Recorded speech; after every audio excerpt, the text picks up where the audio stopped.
here's how I decided to exit CFLT today. There's a really cool tip that I use if I want to gauge like when a 5-minute trend is kind of done. You can use HA candles, you can use volume, you can use all sorts of stuff, 1OP, etc. But this one's a really nice one. I like it. So CFLT took it long right through here, and then I'll tell you why I took profits up there. This thing might continue up, who knows? But it was an okay amount of profit, and on a day like today, I'm cool with taking that.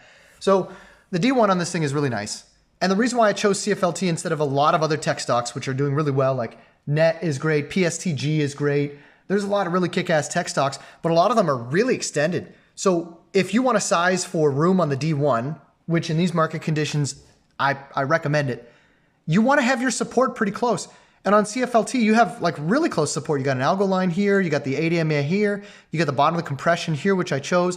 Like you have a lot of close by options. Whereas if this thing was way up here, you would have to wait for it to come all the way back down to there. And then you couldn't size it as big, which means you would have to ride the trade longer, which means your money would have to be in the market for a longer period of time to turn a profit, which is more risk, right? So that's why I like this one. This one showed me everything it needed to show, but it was also situated nicely on the D1.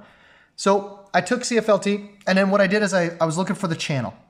So every single 5-minute trend typically has a channel. Sometimes they're nice, they're very tight, they just ride up and up and up. And sometimes they're like super choppy messes, like they're very wide, and you can't even tell it's a channel or a trend until enough time elapses. On a low probability day or like a chop day or something, that's why you gotta wait so long to find the really good trades.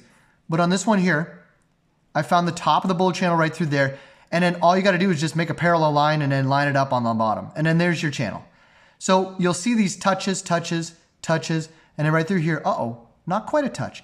And there was a bit of sketchy, maybe TA or something on the D1 that might have been a trend line or an algo line or something that was kind of around this like 30.05 area. It's also a round number, 31, sorry. It's also a round number too. But I saw that it didn't quite touch. And I thought, okay, that's fine. I'll wait for it to do its thing. But that's the first warning shot. This thing isn't quite as high probability as before. So it's losing probability. We got this pullback, but it was fairly low volume, so I let it do its thing. Oh, cool, we got a bull hammer. That's nice, but we're not really above this high yet, and we didn't touch the channel. I would love to see the next candle kind of come up, break this high, and then we just kind of moved sideways a little bit, and then we broke the bottom half of the bear channel, or the bull channel, sorry. And as soon as that happens, you know that this channel's done. Now, that doesn't mean this thing's going to completely pull against you, but it does mean you're in for probably a longer-term pullback. So the longer term pullback is probably going to test some kind of support level. It might be here, it might be down here, who knows? But you have to ask yourself, once this breaks, do I want to hold this longer for the potential of more profits? What's the probability that the sectors don't rotate, the institutional buying is still here, the market's still doing the same thing, by the time this thing does its thing, tests, comes back up? What is that probability? I thought today not that great, and it was a pretty decent profit.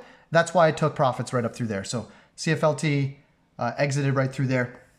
And that's what I use. I like to use channels a lot. So to recap, as you're following a trend, your short-term probability will be determined probably by a channel. And as soon as that channel weakens, like it's not touching the upper bounds of it, and that's the first warning shot. And then the second warning shot is if it breaks the lower bounds of that channel, then you're in for a longer-term pullback. And then you have to ask yourself, are you cool to sit on it? That's a quick tip that I use. It doesn't work every time, but it's been working for me pretty well.